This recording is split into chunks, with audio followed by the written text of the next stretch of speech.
होण्यासाठी, ज्ञान मिळवा समृद्ध होण्यासाठी, वाचन संस्कार जीवनासाठी. वाचन म्हणजे फक्त अक्षरांचा प्रवास नाही, तर आत्म्याचा प्रकाश, विचारांचा विकास आणि संस्कारांचा श्वास. आदरणीय प्रमुख पाहुणे, उपस्थित मान्यवर, परीक्षक, माझ्या बाल विद्यार्थी मित्रमैत्रिणींनो, तुम्हा सर्वांना माझा नम्र नमस्कार.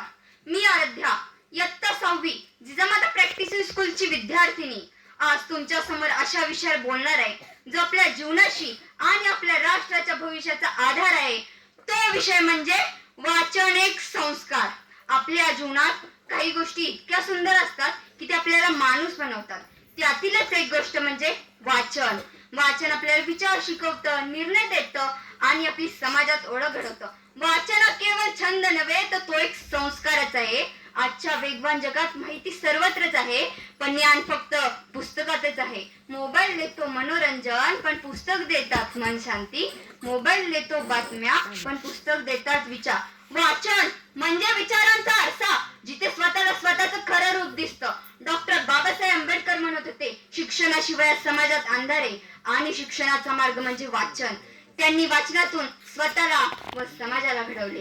डॉक्टर एपीजे अब्दुल कलाम यांनी वाचनातून स्वप्न पाहिली व ती साकारली. महात्मा गांधींनी ग्रंथातून सत्य व हिंसेचे मार्ग शोधले. हीच तर वाचन संस्कृती आहे, जी माणसाला माणूस बनवते आणि समाजाला घडवते. आजच्या मोबाईल युगात बुक म्हणलं की फेसबुक आठवतं, पण खरं बुक जे असतं, जे विचार देतं, निर्णय देतं आणि संस्कार देतं. मोबाईल तुम्हाला तात्पुरता आनंद देईल, पण पुस्तक आयुष्यभराची दिशा देतील.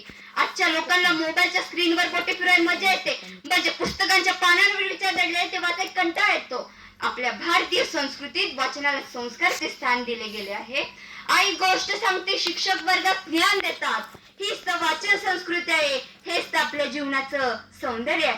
वाचन म्हणजे फक्त शब्द नव्हे, ते आहे विचाराचं दार, संस्काराची शिदोरी आणि प्रगतीचं रहस्य. वाचनी सवय नाही तर ती एक साधना आहे. वाचनी सवय नाही तर ती एक साधना आहे.